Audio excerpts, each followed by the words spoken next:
Marianne Chazelle est née le 24 septembre 1951 dans une petite maison nichée au pied des Alpes du Sud. Son père était un ingénieur civil strict, toujours attaché à la discipline. Sa mère, comédienne de théâtre amateur, nourrissait des rêves artistiques, mais était liée par des responsabilités familiales.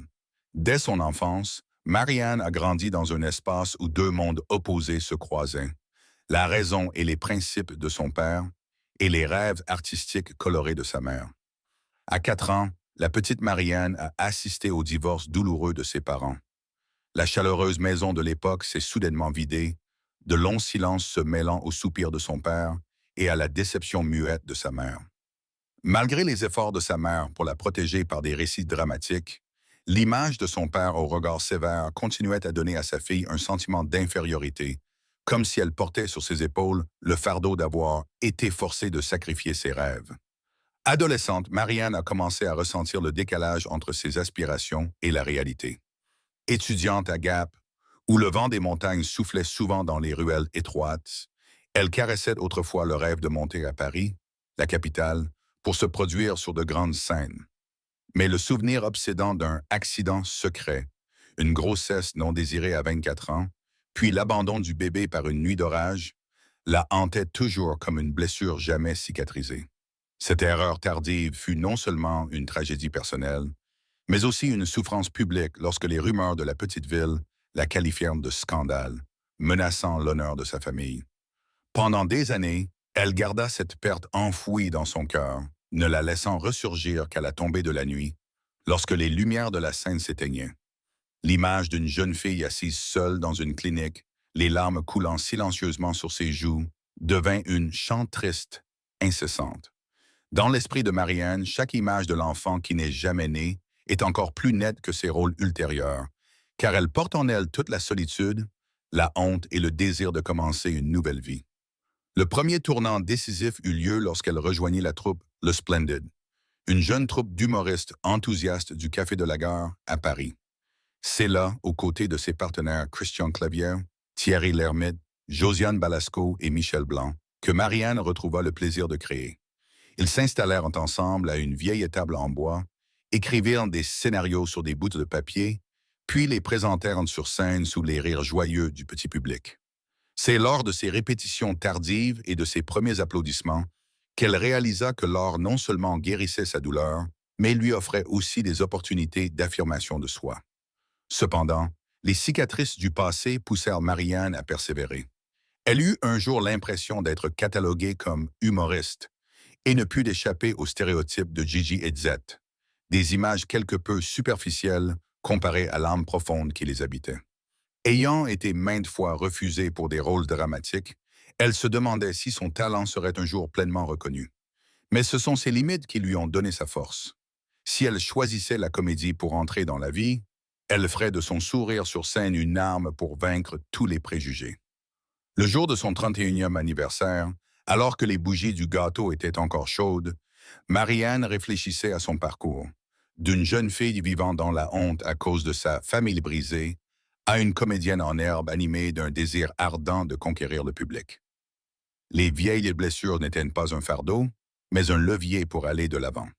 Et lorsque sa carrière a décollé avec le succès des pièces Les Bronzés, puis du duo cinématographique Les Bronzés font du ski et Les Visiteurs, chacun a vu en Marianne Chazelle un comportement à la fois humoristique et épineux, la marque d'une femme qui avait connu la douleur et avait eu le courage de la surmonter.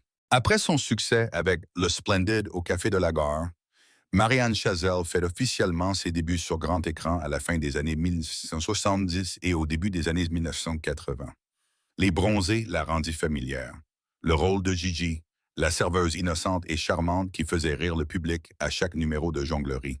Puis, Les Bronzés font du ski et Les Visiteurs confirmèrent dans son nom, faisant d'elle une icône de la comédie du cinéma français.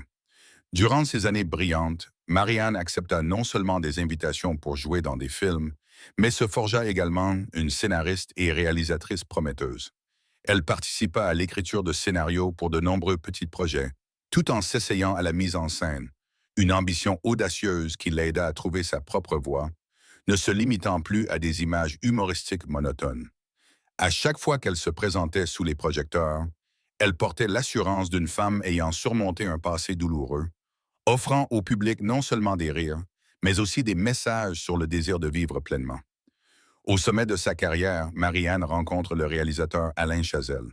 Ils tombent rapidement amoureux, au gré de conférences de presse animées et de coulisses. Leur mariage simple a lieu en 1982, marquant une nouvelle étape dans sa vie. D'une star célibataire, elle épouse un homme qui partage sa passion pour l'art. Alessandra Chazelle, sa première fille, naît peu après, apportant à Marianne un bonheur absolu.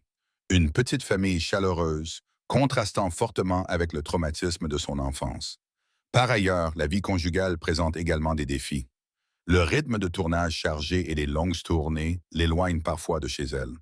La pression de maintenir son image de jeune star à l'écran la stresse inévitablement. La presse exploite à maintes reprises les rumeurs de problèmes conjugaux, mais elle garde le silence et continue de se consacrer à l'art. La fin des années 1990 et le début des années 2000 marquent un nouvel essor dans la carrière de Marianne. Elle est invitée à participer à des fictions et des documentaires sur le cinéma français. Le public l'a d'abord découverte dans des rôles introspectifs, mêlant humour et tragédie, illustrant parfaitement la multidimensionnalité de la psychologie du personnage. Ce succès lui a valu une nomination au César du meilleur second rôle féminin, confirmant son talent au-delà de l'étiquette de comédienne.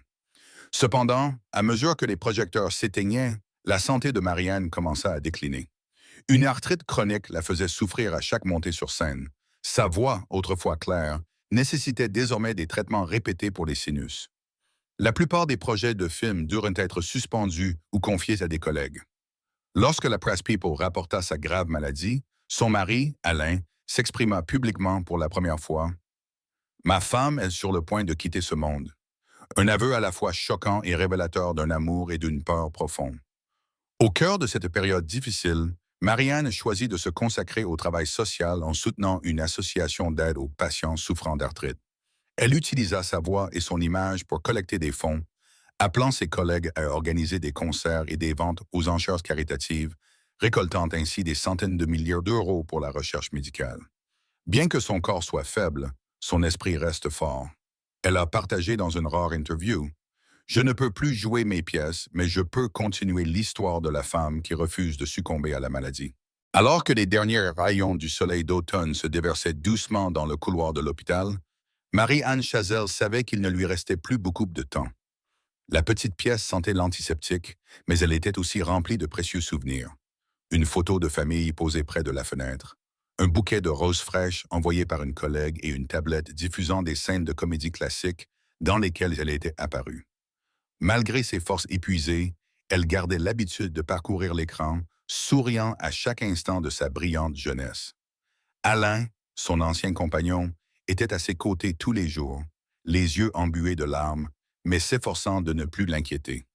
L'aveu qui avait autrefois fait sensation dans la presse, « Ma femme est sur le point de quitter ce monde », n'était pas seulement un message sur son état de santé, mais aussi la confession de toute une vie d'affection. Dans un rare moment de paix, il lui serra la main fermement et murmura doucement « Tu as tant fait rire ce monde, maintenant laisse-moi être ton soutien. » Malgré son corps épuisé, Marianne était pleine d'humour. Elle demanda à l'infirmière de lever doucement le rideau, puis la taquina. « Regardant le ciel par la fenêtre, pensez-vous que je devrais continuer cette scène ou arrêter le film ?» Les yeux de son mari étaient remplis de larmes, tandis que le médecin marquait une pause, puis adressait un sourire encourageant. Ce simple souhait, vivre comme une artiste jusqu'au bout, témoignait de sa passion inépuisable. Pendant les longues nuits blanches causées par ses douleurs articulaires, Marianne repensait souvent à son parcours, d'une innocente jeune fille des Alpes à une star de la scène parisienne, puis à une figure incontournable du cinéma français. Elle l'appelait le poème épique de la vie, où chaque chapitre était jalonné de joie, de tristesse, de succès mêlés d'échecs. Et pour la dernière fois, elle s'engagea à prendre un moment pour remercier chacun, ses collègues, son public, sa famille et même ses critiques, car grâce à eux, elle avait véritablement compris la valeur du rire et de l'amour. À l'aube, Alain reçut soudain des nouvelles du médecin. On dirait qu'elle reprend conscience, le signe final n'est peut-être pas encore arrivé. Ils échangèrent un regard de stupeur mêlé d'espoir, puis Alain secoua doucement la tête avec amour. Même si ce n'était que pour une seconde de plus, je serais heureux d'être avec vous. Quelques heures amassèrent. Marianne ferma doucement les yeux, quittant ce monde éphémère dans la paix et l'amour débordant. Ses funérailles furent simples mais touchantes. Les sourires sur les visages du public résonnèrent à travers les récits, les extraits de films projetés dans la petite salle et les mots touchants de ses chers collègues. Personne ne lui dit jamais au revoir, car l'héritage de Marianne Chazelle perdure à travers chaque rôle qu'elle a joué, chaque billet qu'elle a vendu et dans le cœur d'innombrables générations de spectateurs. Sa vie s'acheva comme une pièce de théâtre tragique et pourtant glorieuse, laissant derrière elle la leçon suivante. Quelle que soit la fragilité de son destin, la passion et l'amour ont le pouvoir de surmonter toutes les limites. Marianne Chazelle nous a quittés, mais son sourire continue de s'étendre, tel un projecteur sans fin, illuminant ceux qui chérissent encore le rêve de rire en ce monde.